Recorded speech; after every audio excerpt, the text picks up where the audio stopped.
Hey, good morning everyone. Kaye here on my homestead in Tennessee. It is a freezing 30 degrees at, well, the sun is just coming up right over on the other side of my house there on Saturday morning, the 17th of December, and I have been doing a series on my cistern, trying to get it up operational and reliable and not leaking and cleaned out and all of that. So if you've been following that, go back and check out those videos. So of course this building behind me is the original cistern. When this house was built in 1988, there was no public water out here, and so the man who built the house built the cistern. But the cistern itself is about 25 feet interior size and about 8.5 feet, somewhere between 8 and 8.5 feet interior space, and it's about 8 feet deep. It's about probably 7 feet to the overflow, which is on that corner.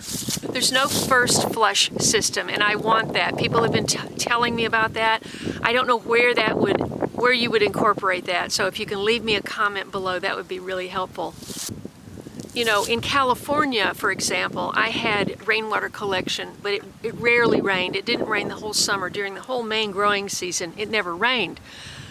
And in fact, it rained one July the whole time I was gardening there for 8 years, and I made a beautiful video. I'll put the link up there. It was really beautiful. But the rain I collected in, I think I worked up to 8. I had 8 rainwater collection tanks. As the same thing here, this is asphalt tile roof. There, you know, it wouldn't rain for an entire, sometimes 6 months. And so I knew that I needed to let that first flush off the roof go before collecting that. And so, but I had, well, one of the systems was enclosed, but one of the systems I could just move the downspout. It was so much less water than it is here, so that I don't know how to set that up. I'd love for you to comment. But let's walk around and I'll show you closer up how it's set up. Now I wanted to add, this was not original. I had this installed last year, and what this PVC is simply a tube to access the valve at the base of the cistern. I had my helper last year drill a hole in the wall of the cistern so that I could have a 3/4 inch PVC down to the lower garden. I can stick a rod and turn that valve if I want to turn it off. But it's on all the time, and I have had an issue with leaking, so we never quite got this perfectly sealed. After the man who came over that built the house, he told us that there was a clean out drain pipe here. You probably saw the recent videos. So I wonder if that water froze. We're trying to get all the muck from 20 years cleaned out. So let's go around here.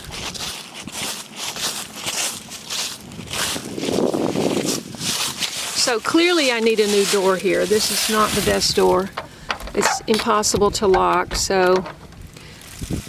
And of course, I'm quite sure a mouse could get through there if need be, but this is the 6-inch pipe that is buried here. Now over time, since he built it, the ground shifted down a little, and this was leaking around here.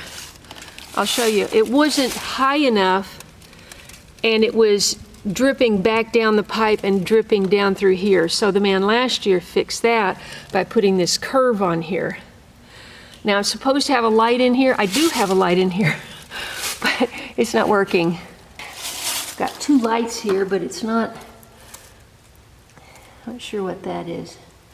Is that mouse droppings or is that just dirt? Hard to know. Anyway, over there, trying to get a little light on it, but you can't really see. There is a well pump down there. And that's new from last year. And the water is pumped back up to the house. So the water comes down this thing. It's kind of makeshift with this tin on top. I would love to have it more cosmetically nice. It is what it is. I got to get it working well before I worry about how it looks. But it goes underground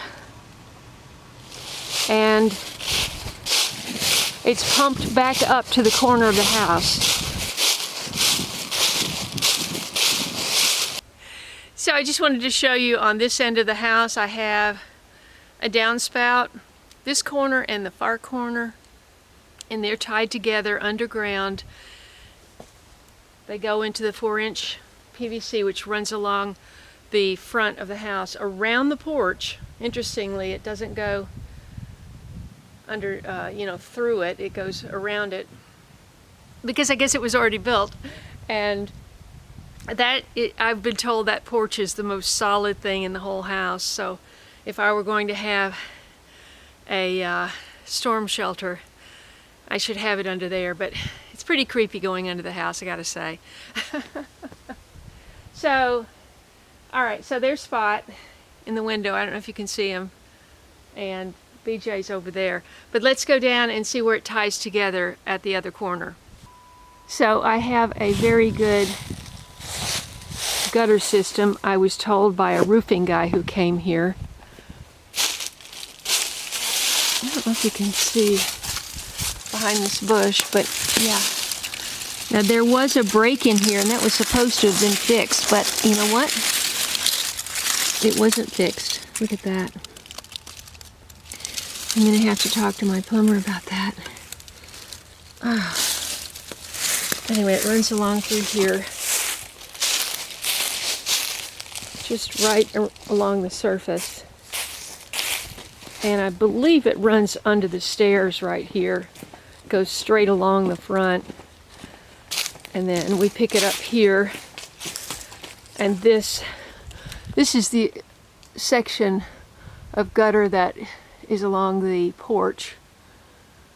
So that collects off the porch. These gutters are they all have covers on them. So a lot of stuff can't fall in there. And then, yeah. So,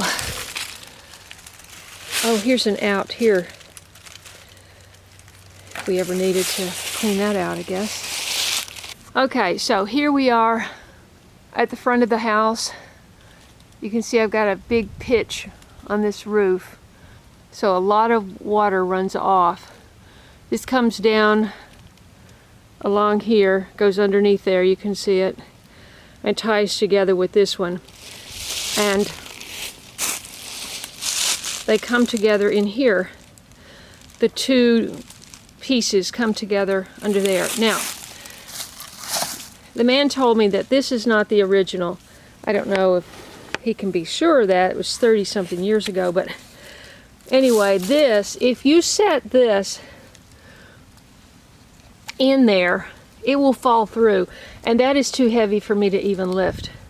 So it has been sitting askew like that since I've been here, and unfortunately, let's see if we can get some light down here. There's the screen.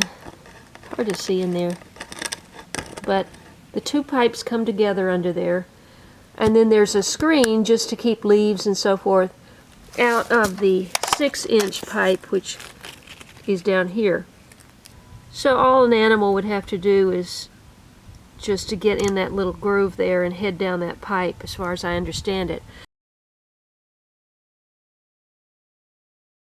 So that's my system. The gutters run the length of the house with 4 downspouts. Wait, 5? 5 downspouts, because the one off the porch, and they come together, they tie together underneath here, and that little well will fill up and go down the 6-inch PVC down to the cistern, goes through the wall, the top of it, above the concrete block. It drops down above that. And then a well pump, which is new from last year, pumps it back to the house. There's a bladder. I am guessing it's probably about a 10-gallon bladder. I'm not sure, but there's a new pressure switch right under the corner of the house here that pumps to a spigot here and on the other corner. So that way I have water for the side garden and I have water for the raised bed garden. And so it works. It's a great system if it works, you know. Originally it was the main water source to the house, and I don't know how they filtered it back then. That's a good question.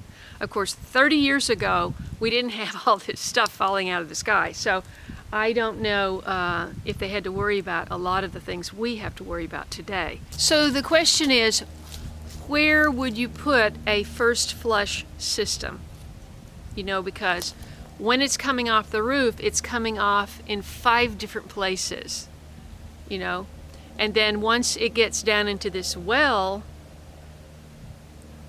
how do you get it out? It's going to go straight down there. So that's what I don't know about. And also, people have suggested a UV system, and I'd love to know more about that. Where do you think that would live in a system like this? So I know a lot of you have already solved all these issues and know a whole lot more than I do. So I really appreciate you leaving a comment below and making suggestions. Maybe I could incorporate them somehow to make it a better system, better water. So thank you so much for watching. I'm on about a 9-acre property after being an urban gardener in LA. There goes my neighbor that I can't get up here.